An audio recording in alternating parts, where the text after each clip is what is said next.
इस कार्यक्रम के प्रायोजक हैं रोजगार डेवलपर्स।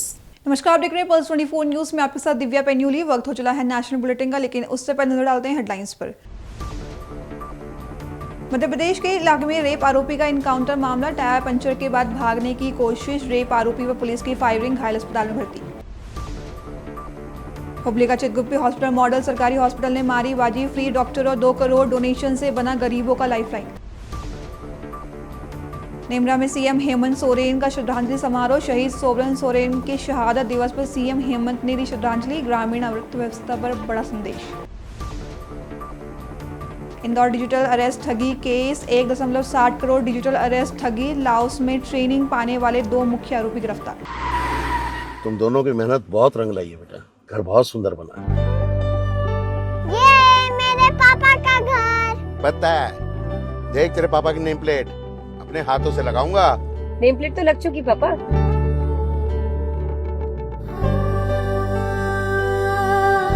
असल मेहनत तो आपने की है पापा, मुझे इस काबिल बनाने के लिए। वो जिंदगी भर किराए के मकान में रहे, लेकिन आज ये घर मेरा नहीं, ये है मेरे पापा का घर।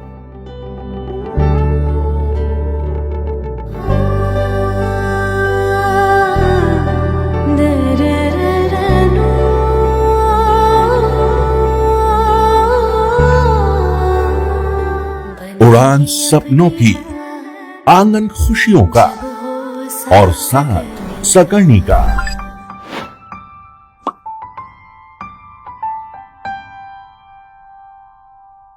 साठ वर्षों से आपके साथ मनोरंजन और संस्कार का संगम, जाह्नवी मैगजीन।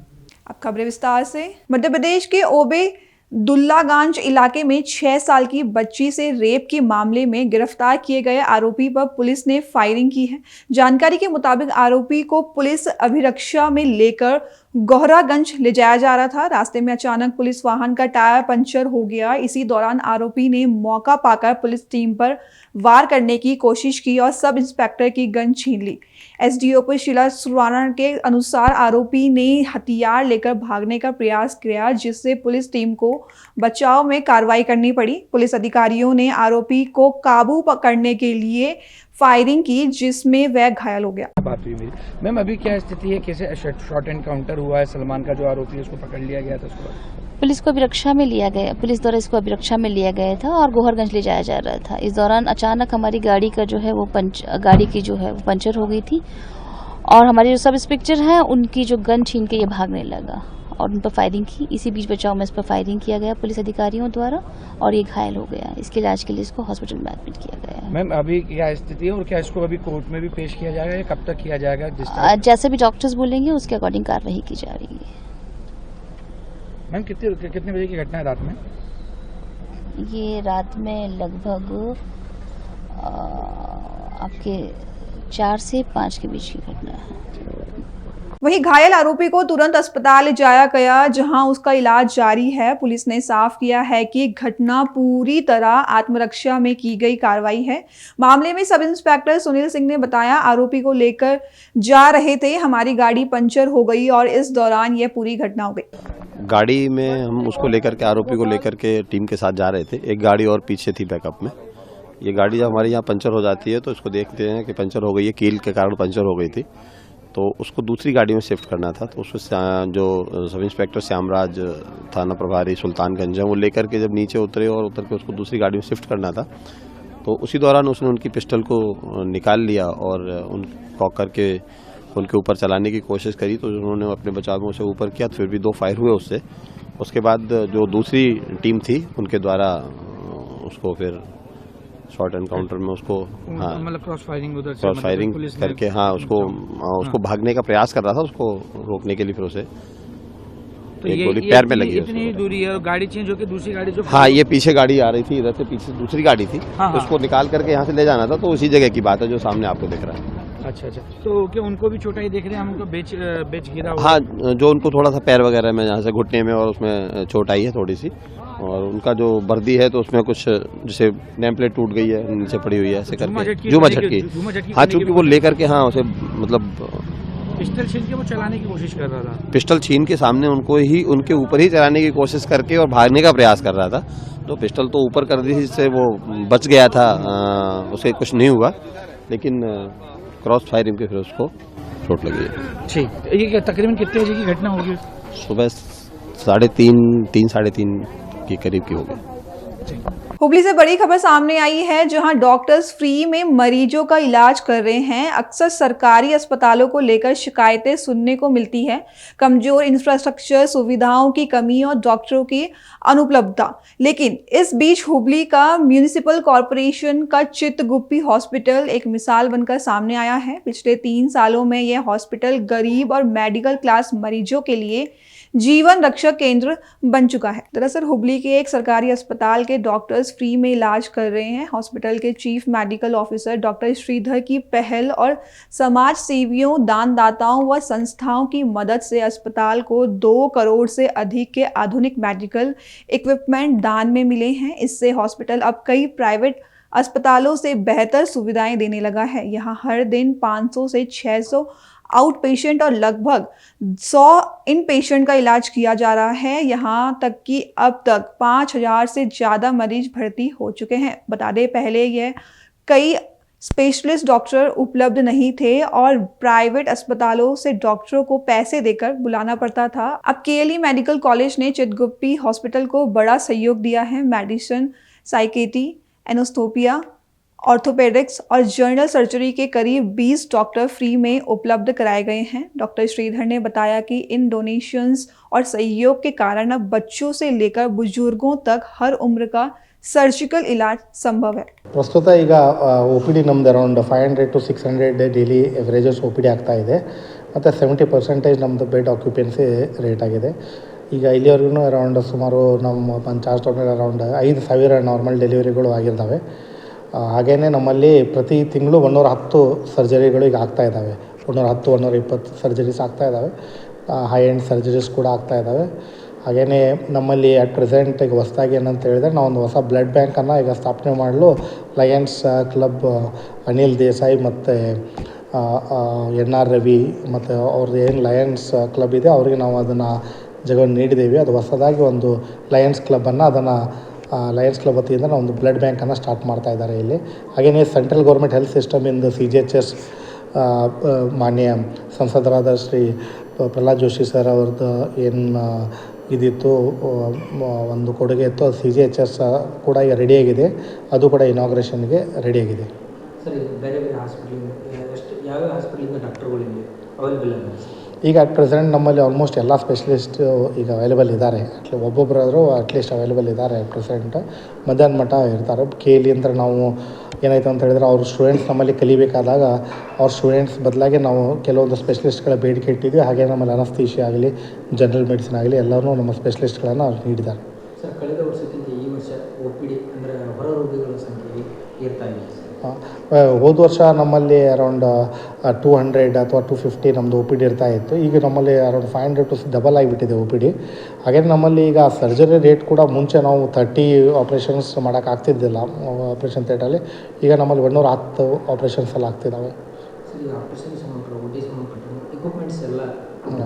ಎಕ್ವಿಪ್ಮೆಂಟ್ಸ್ ಭಾಳಷ್ಟು ಈಗ ನಾವು ಏನು ಮಾಡಿದ್ದೀವಿ ಅಂತ ಹೇಳಿದ್ರೆ, ಪ್ರಥಮವಾಗಿ 2022 ಎಂಡಲ್ಲಿ ನಾವು ಚಾರ್ಜ್ ತೊಗೊಂಡ್ಮೇಲೆ ಹುಬ್ಳಿ ಸಿಟಿ ಈ ಗ್ರೂಪಿಂದ ಒಂದು ನಾವು ಬೇಬಿ ವಾರ್ಮರ್ನ ತೊಗೊಂಡಿದ್ದೀವಿ. ಆ ಟೈಮಲ್ಲಿ ನಮ್ಮ ಬೇಬಿ ವಾರ್ಮರ್ದ ಜರೂರತಿತ್ತು.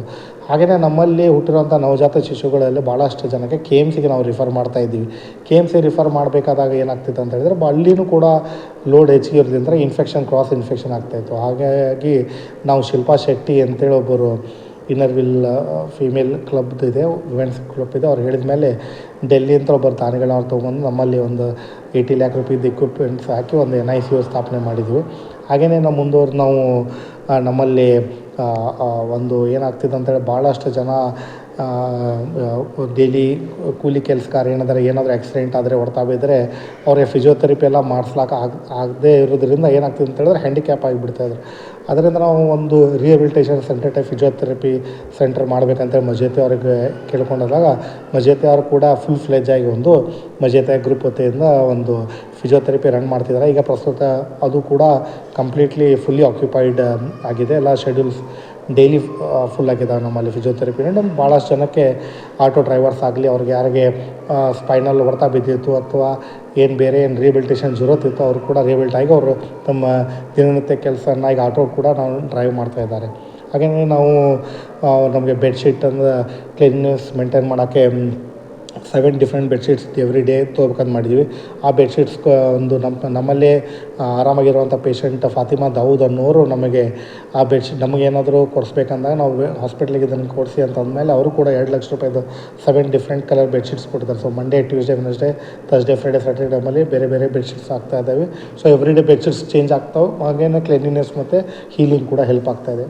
ಹಾಗೆಯೇ ಇವತ್ತು ನಮ್ಮ ಮಾನ್ಯ ಸಂಸದರಾದ ಶ್ರೀ ಪ್ರಹ್ಲಾದ್ ಜೋಶಿ ಸರ್ ಅವರ ಹುಟ್ಟಿದಬ್ಬದ ನಿಮಿತ್ತವಾಗಿ ನಮ್ಮಲ್ಲಿ ಇವತ್ತು ಕಾಟ್ವೆ ಅವರು, ವೆಂಕಟೇಶ್ ಕಾಟ್ವೆ ಅವರು ತಮ್ಮ ಫೌಂಡೇಶನ್ ವತಿಯಿಂದ 2 ಲಕ್ಷ ರೂಪಾಯಿದು ನಮಗೆ ಬೈಪೋಲಾರ್ ಮಷೀನ್ ಕೂಡ ಇವತ್ತು ಕೊಡಿಸಿದ್ದಾರೆ. ಹಾಗೆಯೇ ಶಿಪ್ರಾ ಶರ್ಮಾ ಮತ್ತು ಬಡ್ಡಿ ಅಂಥೇಳಿ 51,000 ರೂಪಾಯಿದು ಲ್ಯಾಪ್ರೋಸ್ಕೋಪಿದ್ ಇಕ್ವಿಪ್ಮೆಂಟ್ಸ್ ಕೂಡ ಮೊನ್ನೆ ನಮಗೆ ಕೊಡಿಸಿದ್ದಾರೆ. ಹಾಗೆ ಭಾಳಷ್ಟು ನಮ್ಮಲ್ಲಿ ಏನಾದರೂ ಇತ್ತಂದರೆ ನಾವು ಹೊರಗಡೆ ರೀಚ್ ಆದರೆ ಭಾಳಷ್ಟು ಜನ ನಮ್ಮ ಹಾಸ್ಪಿಟ್ಲಿಗೆ ಕೊಡಿಸ್ತಾ ಇದ್ದಾರೆ. ಹಾಗಾಗಿ ನಮಗೇನು ಜರುರತ್ ಇರೋದು ರೋಗಿಗೆ ರೋಗಿಗಳು ಹೆಚ್ಚಾಗ್ತಾರೆ ಸರ್. ಅದಕ್ಕೆ ಮೂಲ ಕಾರಣ ಅಂದರೆ ಅಲ್ಲ, ಅದು ಏನಂದರೆ ಪೇಷಂಟ್ಸ್ ನಂಬಿಕೆ. ಬೇರೆ ಬೇರೆ ಊರಿಂದೆಲ್ಲ ಬರ್ತಾ ಇದ್ದಾರೆ. ಬೀದರ್, ಮೊನ್ನೆ ಗೋಕಾಕಿಂತ ಅವ್ರಿಗೆ ಯಾರು ಅನಾಥರಿದ್ರು, ಅವ್ರು ಆ್ಯಕ್ಚುಲಿ ಯಾರೂ ಪರಿಚಯನೇ ಇಲ್ಲ. ಅವ್ರ ನೇಬರ್ಸ್ ಇಲ್ಲಿ ಕರ್ಕೊಂಬಂದಿದ್ದಾರೆ. ಅವರು ಬ್ಲ್ಯಾಡ್ರೆ ಟ್ಯೂಮರ್ ಆಗಿದೆ. ಹಾಗೆಯೇ ಡಿಫ್ರೆಂಟ್ ಪೇಷಂಟ್ಸು ಬೇರೆ ಬೇರೆ ಊರಿಂದ ಬರ್ತಿದ್ದಾರೆ. ಅದು ಸ್ವಲ್ಪ ಏನು ನಂಬಿಕೆ ಅವರಿಗೆ ನಮ್ಮ ಹಾಸ್ಪಿಟ್ಲಲ್ಲಿ ಅಂತ ಹಂಗೆ ಬಂದು ಅಡ್ಮಿಟ್ ಆಗ್ತಿದ್ದಾರೆ. हुगली में कांग्रेस के जिला अध्यक्ष अनिल कुमार पाटिल के जन्मदिन के मौके पर लगाया गया एक बड़ा बैनर पार्टी के भीतर नई चर्चा का कारण बन गया है। बैनर पर कांग्रेस के कई वरिष्ठ नेताओं की तस्वीरें थी, लेकिन सीएम कैंडिडेट माने जाने वाले डीके शिव कुमार की फोटो गायब थी। इस अनुपस्थिति ने पब्लिक और पार्टी वर्कर्स के बीच सवाल खड़े कर दिए हैं। माना जा रहा है कि यह मामला कांग्रेस की आंतरिक गुटबाजी की और इशारा करता है। बर्थडे सेलिब्रेशन का यह कार्यक्रम विनय कुमार की लीडरशिप में आयोजित किया गया था। वहीं बैनर से डीके कुमार की फोटो हटना अब कांग्रेस के स्थानीय राजनीतिक माहौल में नई हलचल पैदा कर रहा है। ಇಲ್ಲಿ KPC ಅಧ್ಯಕ್ಷರಿಗೆ ಅಧ್ಯಕ್ಷ ಸ್ಥಾನಕ್ಕೆ ಅದರದೇ ಆದಂಥ ಗೌರವ ನಮ್ಮ ರಾಜ್ಯದಲ್ಲಿ ಪ್ರಥಮ ಸ್ಥಾನ. ಅದಕ್ಕೆ KPC ಅಧ್ಯಕ್ಷರ ಸ್ಥಾನ ಅಂದರೆ ಪ್ರಥಮ ಸ್ಥಾನ. ಅದಕ್ಕೆ ಕೊಡುವಂಥ ಗೌರವ ನಾವು ಕೊಡ್ತೀವಿ. ಪಕ್ಷದ ಚೌಕಟ್ಟಿನಲ್ಲಿ ಪಕ್ಷದ ಕಾರ್ಯಕ್ರಮಗಳಾಗುವಾಗ, ಪಕ್ಷದ ಕಾರ್ಯಕ್ರಮಗಳು ಏನೇ ಆಗಲಿ ನೀವು ನೋಡ್ಬೋದು. ನಮ್ಮ ಕಾಂಗ್ರೆಸ್ ಆಫೀಸ್ನಲ್ಲೂ ನೋಡಿ, ಹೊರಗಡೆ ಸಹಿತ ನೋಡಿ. ಆಮೇಲೆ ನಾವು KPCCಗೆ ಸಬ್ಮಿಟ್ ಮಾಡುವಾಗ ಯಾವುದೇ ಈಗ ಮೊನ್ನೆ ಓಟ್ ಚೋರಿದು ಸಬ್ಮಿಟ್ ಮಾಡಿದ್ವಿ. ಮೇಲ್ಗಡೆ ನಂದು KPC ಅಧ್ಯಕ್ಷರ ಫೋಟೋನೇ ಇತ್ತು. ಪಕ್ಷದ ಕಾರ್ಯಕ್ರಮಗಳಲ್ಲಿ ಇದು.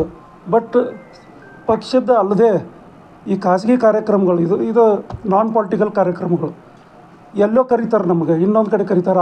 ಅವರಿಗೆ ಯಾರ ಮೇಲೆ ಪ್ರೀತಿ ಐತೆ ಅವ್ರು ಹಾಕ್ಕೊಂಡಿರ್ತಾರೆ. ಆ ರೀತಿ ಕೆಲವೊಂದು ಇವತ್ತು ನನಗೆ ಮಧ್ಯಾಹ್ನ ಕೆಲವೊಂದು ನ್ಯೂಸ್ ಬಂದು ಆ ರೀತಿ ಬಿಟ್ಟಿದೆ ಅಂಥೇಳಿ ನಾನು ಮಾತಾಡಿ ಕೇಳಿದಾಗ ಅವು ಕೆಲವೊಂದು ಅವರ ಒಂದು ಗೌರವ ಎಲ್ಲಿರ್ತೈತಿ ಅಲ್ಲಿ ಅದನ್ನು ಆ ಫೋಟೋಗಳು ಹೆಚ್ಚು ಹಾಕೋದು ಸ್ವಾಭಾವಿಕ. ಈಗ ಇಲ್ಲಂತೂ ನಾವು ಯಾವುದೋ ಫೋಟೋ ಇಡಲಿಲ್ಲ, ಅದಕ್ಕೆ ನಮ್ಮದು ಬಿಟ್ಟು ಯಾವುದೂ ಇಡಲಿಲ್ಲ. ಹಾಂ, ಇಲ್ಲ, ಅದು ಅಲ್ಲಿ ನೀವು ಹೇಳ್ತಾ ಇರೋದು ಏರಿಯಾ ಗೊತ್ತಾಯ್ತು ನಂಗೆ. ಅಲ್ಲಿ ದಲಿತ ಸಮಾಜದವ್ರು ಬಂದು ನಾವು ಮಾಡ್ತೀವಿ ಅಂತ ಕೇಳ್ಕೊಂಡಿದ್ರು, ಮಾಡಿ ಅಂತ ಹೇಳಿದ್ದೆ ನಾನು. ಅದಕ್ಕೆ ಅಲ್ಲಿ ಅವರಿಂದ ಆಗಿರೋದು ನಾನು ಅದ್ರ ಬಗ್ಗೆ ಕೇಳಿದಾಗ ಅವ್ರು ನಮಗೆ ಯಾರು ಇದು ಇದೆ ನಾವು ಮಾಡ್ತೀವಿ ಅಂತ ಅವ್ರು ಹೇಳ್ತಾರೆ. ಬಟ್ ಇದು ಖಾಸಗಿ ಕಾರ್ಯಕ್ರಮ, ಪಕ್ಷದ ಕಾರ್ಯಕ್ರಮಗಳು. ಹಾಂ, ಆ ದೇವಲೋಕದಲ್ಲಿ ಇದಾವೆ ಬಿಡ್ರಿ, ಅದು ದೇವಲೋಕದಲ್ಲಿ ಅದೇ. ಬಟ್ ನಾವು ಮತ್ತೆ ಹೇಳ್ತಾ ಇದ್ದೀನಿ, ಪಕ್ಷದ ಚೌಕಟ್ಟಿನಲ್ಲಿ ಮಾತಾಡೋದಾದರೆ KPC ಅಧ್ಯಕ್ಷ ಸ್ಥಾನಕ್ಕೆ ಕೊಡುವಂಥ ಗೌರವ ನಾವು ಕೊಡ್ತೀವಿ. ಅದು ಅಗ್ರಸ್ಥಾನ. रांची के पास नेमरा गोला में झारखंड के मुख्यमंत्री हेमंत सोरेन शहीद सोबरन सोरेन की 68वें शहादत दिवस पर उनकी प्रतिमा पर माल्यार्पण करने पहुंचे। शहीद स्थल पर पहुंचते ही स्थानीय लोगों ने मुख्यमंत्री का पारंपरिक और भव्य स्वागत किया। मुख्यमंत्री ने भावपूर्ण श्रद्धांजलि अर्पित करते हुए कहा कि हर वर्ष इस दिन यहां एकत्रित होकर हम अपने दादाजी शहीद सोबरन सोरेन को नमन करते हैं। उन्होंने कहा कि झारखंड की धरती पर कई ऐसे वीर सपूत जन्मे जिन्होंने आदिवासी, मूलवासी और राज्य के हर वर्ग के अधिकारों के लिए संघर्ष किया और जल, जंगल, जमीन की रक्षा में अपनी जान तक न्यौछावर कर दी। सभा को संबोधित करते हुए सीएम हेमंत ने राज्य की ग्रामीण अर्थव्यवस्था पर विशेष जोर दिया। उन्होंने कहा कि गांव, गरीब और किसान को सोशल बनाने के लिए सरकार लगातार काम कर रही है। आज कई कल्याणकारी योजनाएं जमीन पर उतरी जा रही है ताकि गांव समृद्ध हो, किसान सुरक्षित हो और युवाओं को आगे बढ़ने का अवसर मिले। आज सोबरन सोरेन जी का 68वां ये शहादत दिवस है और हम सब लोग जानते हैं कि हमारे इस राज्य में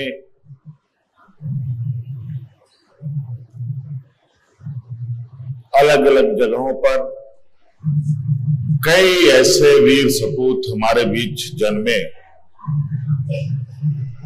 जिन्होंने यहाँ के आदिवासी, यहाँ के मूलवासी, यहाँ के जल जंगल जमीन और अपना हक अधिकार के लिए हम लोगों का नेतृत्व किया लोगों ने और उन सभी वीरों ने अपनी जानों का परवाह किए बगैर हम लोगों के लिए, समाज के लिए, हमारे हक अधिकार के लिए, हमारे ऊपर होने वाले शोषण के विरुद्ध उनके साथ इन लोगों ने हमेशा से अपना आवाज बुलंद रखा। आज हमारी महिलाएं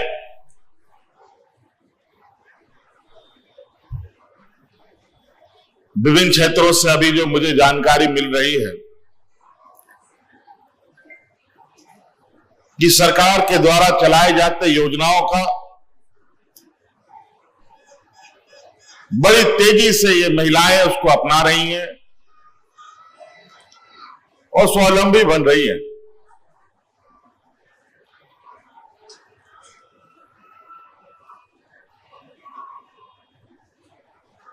अब आते हैं हमारे आदी आबादी जो हमारे नौजवान साथी है, उनके लिए भी अलग अलग तरीके से हम लोग कार्य योजना तैयार कर रहे हैं और अगला 50 साल के अंदर इस राज्य को उस जगह पर पहुंचाना है जहां पर आज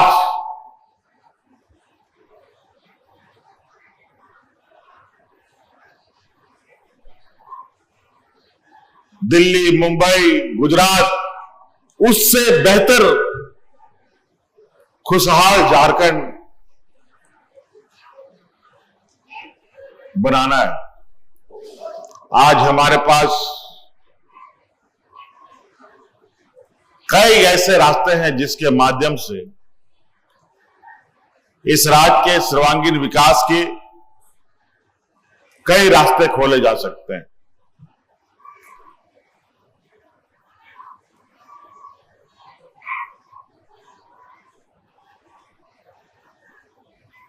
हमारे सरकार का भी ये 1 साल पूरा होने वाला है। 28 तारीख को कल ही हमारा सरकार का 1 साल कार्यकाल पूरा होगा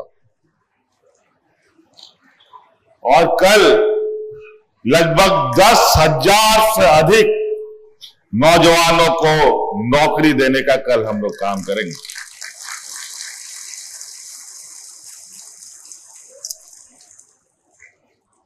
तो अलग अलग नौकरी भी होगा, स्वरोजगार भी पैदा होगा और हमने पहले भी कहा है कि हमारी सरकार रांची से नहीं, हमारी सरकार गांव की सरकार है।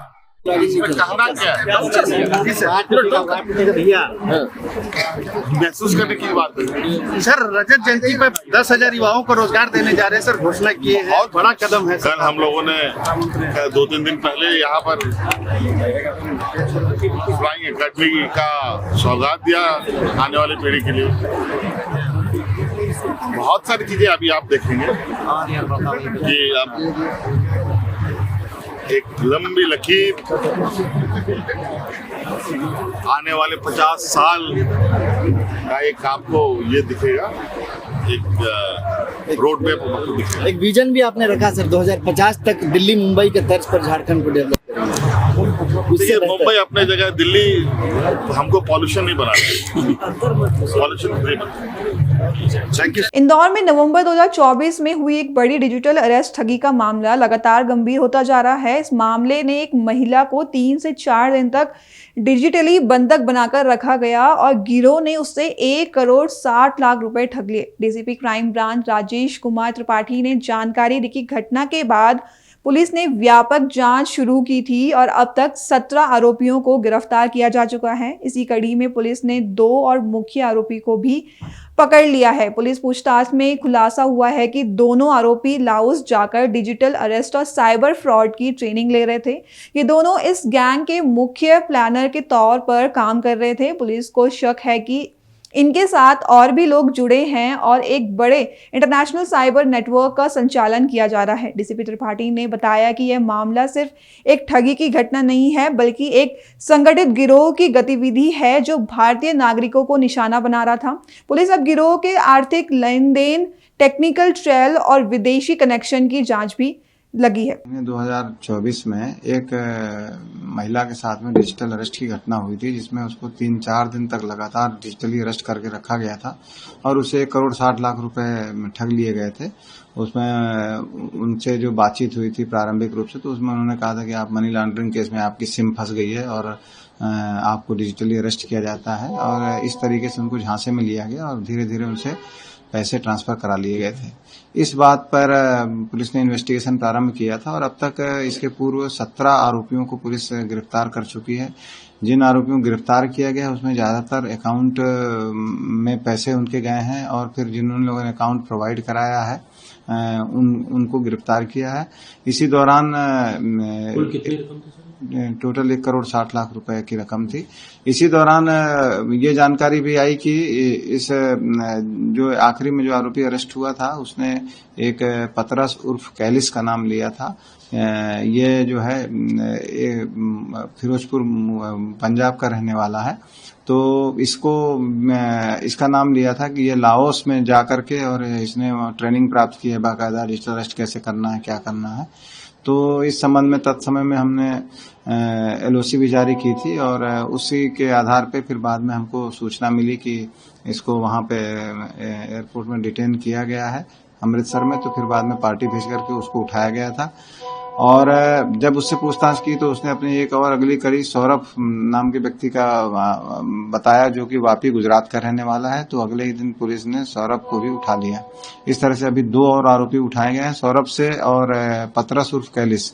ये दोनों से जब पूछताछ की गई तो मालूम पड़ा कि ये लोग लाओस में जाकर के वहां बाकायदा ट्रेनिंग ले रहे थे और साथ में और भी कंट्री के, जिसमें इंडिया, पाकिस्तान और आसपास के जो कंट्री हैं नेपाल, चाइना, वहां के सारे लोग इकट्ठे होकर के उस जगह पर ये लोग बाकायदा कई शिफ्टों में ये डिजिटल अरेस्ट करने की ट्रेनिंग ले रहे थे, जिसमें से कुछ लोगों को इस काम पे लगाया गया था कि ऐसे सभी लोगों के जो लोग जो लेडीज हों, जेंट्स हों, जिनकी एज 45 to 60 ईयर्स है, उनके नाम छांटे जाए, उनसे बात की जाए और बातचीत करने का जरिया ये फेसबुक से निकालते थे और फेसबुक के माध्यम से ये लिंक देते थे और बाद में इनसे बातचीत चालू की जाती थी और इनके पैसों के बारे में जानकारी ली जाती थी और बाद में उन पैसों को अपने खाते में डलवाने के लिए ये लोग डिजिटल अरेस्ट का एक साधन इस्तेमाल करते थे।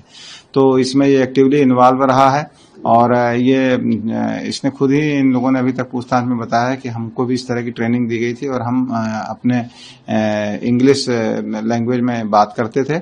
जो चाइनीज थे वहां पे हिंदी और इंग्लिश ट्रांसलेटर भी रखे जाते थे जो चाइनीज से इनका कन्वर्सेशन कराते थे। पूरी प्लानिंग चाइनीज व्यक्तियों द्वारा की जाती थी और इसमें मुख्य रूप से किसी का भी मोबाइल नंबर, चूंकि जो मोबाइल नंबर होते थे वो वीपीएन में ज्यादा इस्तेमाल होते थे, इसलिए उनको उनके नेटवर्क को निकालना थोड़ा मुश्किल होता था और ये लगातार इस तरह की चीजें कर रहे थे। तभी इसमें जो अभी 1 करोड़ 60 लाख रुपए में जो ये 2 आरोपी पकड़े गए हैं, ये काफी मुख्य आरोपी हैं। अब इसमें हम आगे की जो इन दोनों का मुख्य रूप से 2 तरह का रोल था। एक तो रोल ये था कि ये लोगों ऐसे एज ग्रुप की महिलाओं को ढूंढते थे, पुरुषों को ढूंढते थे जिनके साथ ये डिजिटल अरेस्ट जैसे फ्रॉड कर सकें, उनके बैंक बैलेंस के बारे में, खातों के बारे में जानकारी लेते थे।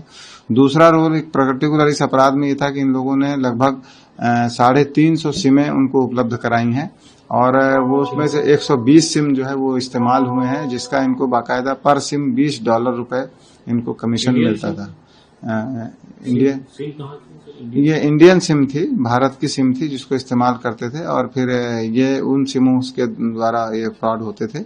तो ये इसमें मुख्य रूप से एक तो सिम का उपलब्ध कराना, दूसरा जो इनके नीचे के और भी लोग हैं जो पार्ट है वो अकाउंट उपलब्ध कराया उन लोगों ने जिसमें ये फ्रॉड का पैसा गया था। तो और तीसरा इन्होंने ये काम किया कि ये जो आरोपी अभी पकड़े गए हैं इनके उन आरोपियों से लिंक थे जो मुख्य आरोपियों से जो चाइनीज में मतलब चाइनीज व्यक्ति जो लाओस में बैठ करके जो पूरी प्लानिंग करते थे, और ये उस पूरी प्लानिंग का भी हिस्सा थे। सर, ये बैंक की जानकारी कैसे निकालते थे? क्या बैंक वाले कोई शामिल है इसमें मिले थे? नहीं, इसमें वो फरियादिया से ही बात करते थे और उनको धीरे धीरे पहले अपने बातों में लगाते थे। फिर इसमें खास तौर पे जब पहले तो ये खुद बता रहे हैं कि हम लड़की बन के चैटिंग करते थे, और जब चैटिंग के बाद जब कोई कॉल करने लगता था तो कॉल में फिर ये चूंकि वहां पे लड़कियां भी रहती थी तो लड़कियों से इनकी बातचीत ये कराना शुरू कर देते थे, और फिर धीरे धीरे बातचीत में ही वो खुद ही इनको इन्वेस्ट करने के नाम पे या किसी और के नाम पे इनके पूरे अकाउंटों की जानकारी लेते थे। ये अकाउंट की जानकारी वो खुद फरियादिया स्वयं देते थे, कभी भी ये किसी अन्य एजेंसी से इन्होंने अकाउंट की जानकारी नहीं ली। मेन एक्टिव सब चाइनीज है, ये लाओस के हैं, कुछ पता चला? ये लाओस में रहते हैं और इनका ये कहना है कि वो चाइनीज थे। इन लोगों ने सबने अपने अपने नाम बदले थे। इसने खुद ने अपना नाम, जो सौरभ है, इसने अपना नाम लूसी रखा हुआ था वहां पे, बता रहे हैं कि। और अब एक्चुअल नाम और मोबाइल नंबर निकालने में थोड़ी सी डिफिकल्टी है कि अभी इसमें कोई भी मोबाइल नंबर इनके एक्चुअल नाम से नहीं थे और ये दूसरे नामों के नंबर थे, और जो नंबर भी इस्तेमाल किए थे वो VPN नंबर थे, इसलिए उसकी जानकारी। सर, यही है कि इनके ऊपर भी कोई क्वेश्चन? अभी संभव है कि इसमें और भी लोग कनेक्टेड हों, तो अभी इसके संबंध में पुलिस रिमांड लेकर के हम पूछताछ कर रहे हैं और इसकी जानकारी ले रहे हैं। जयपुर में आयोजित प्रवासी राजस्थानी में टूरिज्म सेक्टर प्री समिट कार्यक्रम में राजस्थान के मुख्यमंत्री भजनलाल शर्मा ने पर्यटन क्षेत्र को लेकर सरकार की प्राथमिकताओं का विस्तार से उल्लेख किया। मुख्यमंत्री ने कहा कि राज्य सरकार प्रधानमंत्री नरेंद्र मोदी के नेतृत्व में राजस्थान के हर क्षेत्र पर तेजी से काम कर रही है और पर्यटन इनमें सबसे प्रमुख है। उन्होंने कहा कि राजस्थान सिर्फ एक राज्य नहीं बल्कि इतिहास, संस्कृति और प्राकृतिक विविधता का संगम है, जहां पर्यटन की अपार संभावनाएं मौजूद है। अपनी बात रखते हुए सीएम भजनलाल शर्मा ने कहा, हमारी सरकार लगातार पर्यटन के क्षेत्र में काम कर रही है। प्रधानमंत्री मोदी के नेतृत्व में हमारी सरकार राज्य के हर क्षेत्र में सक्रिय है। राजस्थान का इतिहास गौरवशाली है। यहाँ एक तरफ विशाल थार रेगिस्तान है तो दूसरी तरफ झीलों की नगरी भी मौजूद है। सीएम ने पर्यटन को रोजगार, निवेश और वैश्विक पहचान से जोड़ते हुए बताया कि राजस्थान आने वाले वर्षों में देश का सबसे आकर्षक पर्यटन केंद्र बनने की दिशा में बढ़ रहा है। इस बात को भी जानता हूं कि हमारी सरकार ने लगातार इस पर्यटन के क्षेत्र में काम कर रही है। हमने प्रवासी राजस्थानों को भी अपनी मातृभूमि से और भावनात्मक रूप से जुड़ने का अवसर भी हमने दिया है, बल्कि उन्हें राज्य के विकास में सहभागिता का मौका भी हम देने जा रहे हैं। देश के यशस्वी प्रधानमंत्री नरेंद्र मोदी जी के नेतृत्व में हमारी सरकार को 23 महीने हुए हैं। लगातार हमारी सरकार राजस्थान के हर क्षेत्र में काम कर रही है और मैं आपको यह भी बताना चाहता हूं कि राजस्थान पोटेंशियल है। राजस्थान में बहुत सारी संभावनाएं हैं। पर्यटन का क्षेत्र तो है ही, लेकिन कोई भी क्षेत्र ऐसा नहीं है जिसमें राजस्थान आगे नहीं बढ़ सकता। आज आप देख रहे हैं, हम जब राज्य सरकार की बात करते हैं 2 साल के कार्यकाल की, तो लगभग 11 विभागों में हम देश में पहले नंबर हैं, जो हमारी राजस्थान की सरकार काम कर रही है। और आपको मैं ये भी बताना चाहता हूं कि राजस्थान का इतिहास भी गौरवशाली है। जब राजस्थान का इतिहास पढ़ते हैं तो शरीर के अंदर एक जो भाव पैदा होता है वो शरीर के अंदर कंपन पैदा कर देता है। तो हमेशा कहता हूं ये महाराणा प्रताप की भूमि है, ये महाराजा सूरजमल की भूमि है, ये त्याग की मूर्ति पन्नाधाय की भूमि है, ये भक्ति की मूर्ति मीराबाई की भूमि है, और ये अपने आप को पर्यावरण के लिए समाप्त कर दे, ये उस ऐसी हमारी माँ। आप सब जानते हैं पर्यावरण के क्षेत्र में जिस तरह से हमारे राजस्थान की स्थिति है, और ये मैं आपको इसलिए भी बताना चाहता हूं कि राजस्थान रेगिस्तान के रूप में पहचाना जाता है, और जब रेगिस्तान के रूप में पहचाना जाता है तो हमारी ड्यूटी और ज्यादा बनती है कि हम पर्यावरण का ध्यान देते हुए काम करें, और इसीलिए लगातार हमारी सरकार काम कर रही है। मैं आपको ये बताना चाहता हूं मेरे भाई और बहनों कि हमारा पर्यटन के क्षेत्र में चाहे हमारे किले हों, हवेलियां हों, हमारे मरुस्थल हो, आप दुबई जाते हैं लेकिन आपने देखा है कि हमारा जैसलमेर बाड़मेर के अंदर जो दुबई में भी नहीं होगा वो राजस्थान के अंदर है। एक तरफ रेगिस्तान है तो दूसरी तरफ झीलों की नगरी भी है, चाहे हमारा उदयपुर हो, राजसमंद हो, आने वाले समय में बांसवाड़ा भी बनने वाला है, माउंट आबू भी है। तो मैं कहना चाहता हूं कि यहां राजस्थान के अंदर पर्यटन की दृष्टि से आप देखेंगे, एक तरफ रेगिस्तान देखेंगे, दूसरी तरफ झीलें भी देखेंगे, तीसरी तरफ यहां के अभ्यारण्य भी देखेंगे,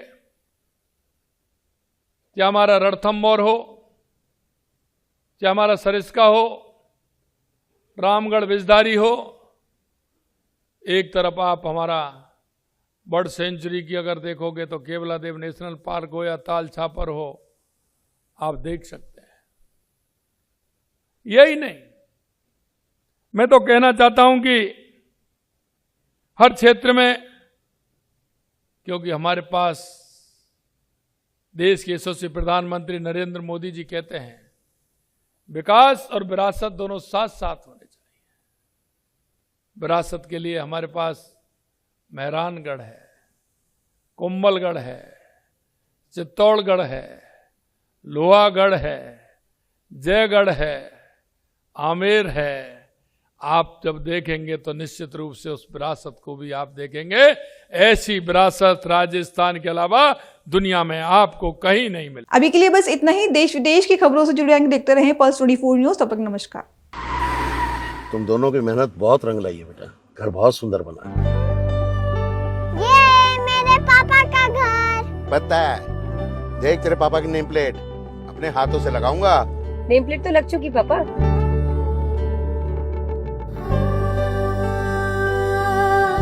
असल मेहनत तो आपने की है पापा, मुझे इस काबिल बनाने के लिए। वो जिंदगी भर किराए के मकान में रहे, लेकिन आज ये घर मेरा नहीं, ये है मेरे पापा का घर।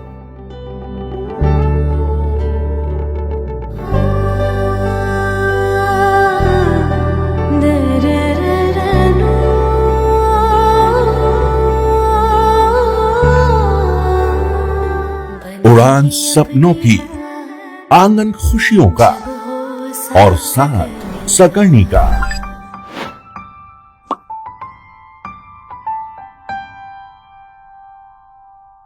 60 वर्षों से आपके साथ मनोरंजन और संस्कार का संगम, जाह्नवी मैगजीन।